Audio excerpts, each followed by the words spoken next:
Welcome to the English Journey Podcast, the place where your English grows through real stories spoken slowly and clearly. I'm Tom, your host, and today I'm taking you on a peaceful trip to Switzerland. If you're learning English and want to practice listening, speaking, and shadowing, you're in the right place. So sit back, relax, and let's travel together through English.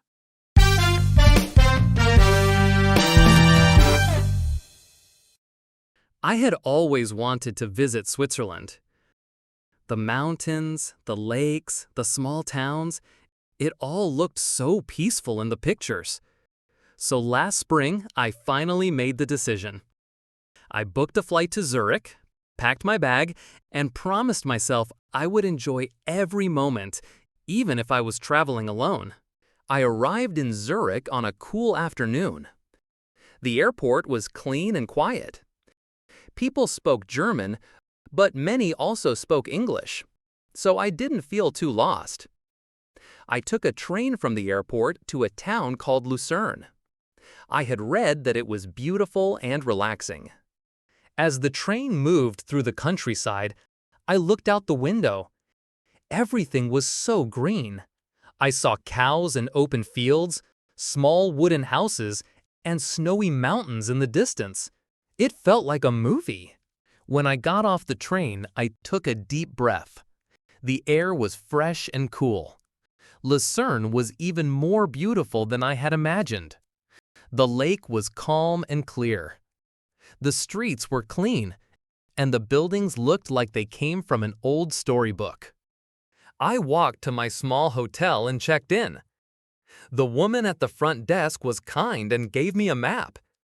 She circled the best places to visit: the old bridge, the lion monument, and don't miss the view from Mount Pilatus, she said with a smile.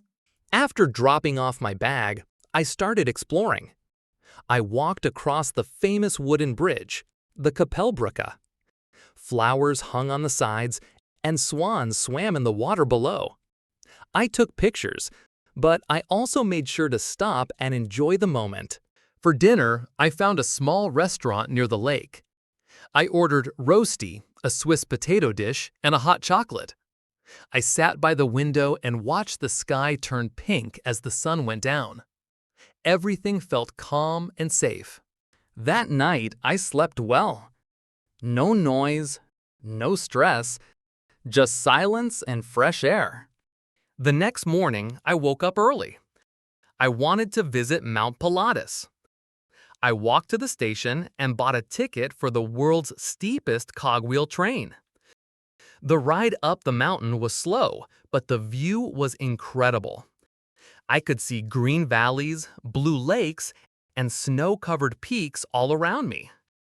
At the top, I stood for a long time, just looking at the view. I felt small but happy. I didn't check my phone.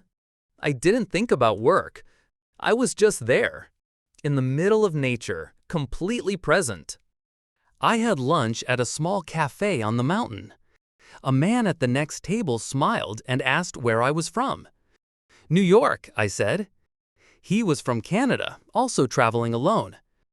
We talked for a while, and then we each went our own way. It was nice to connect, even just for a short time. Later, I took a cable car back down. It moved slowly over the trees. I could see hikers below and tiny villages in the distance. That evening, I walked along the lake. Families were sitting on benches. A man was playing the guitar.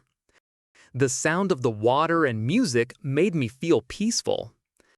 I sat down and wrote in my journal. This place is quiet, but it speaks to my heart. On my third day, I took a boat ride across the lake. The water was clear and blue. Mountains surrounded us on every side. I felt like I was inside a painting. The boat stopped at a small village. I got off and walked around. There were no cars, only stone paths, wooden houses, and flower boxes on every window. I bought some cheese and bread and had a simple lunch by the water. Before I left, I found a small shop that sold handmade crafts. I bought a tiny wooden cow to remind me of the green fields I had seen on the train ride. When I returned to Lucerne, I sat on the hotel balcony and watched the sunset one last time. I thought about how scared I had been before this trip. Scared to go alone, scared to be far from home. But now I felt proud. I had done something for myself. I had seen beauty, I had felt peace.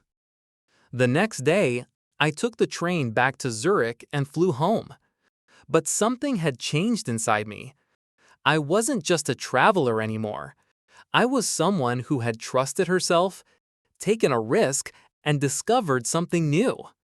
Now, whenever I feel stressed or tired, I think about the quiet lake in Lucerne. I think about the mountain air, the slow boat ride, the warm dish of roasty. And I smile. Because that trip didn't just take me to Switzerland.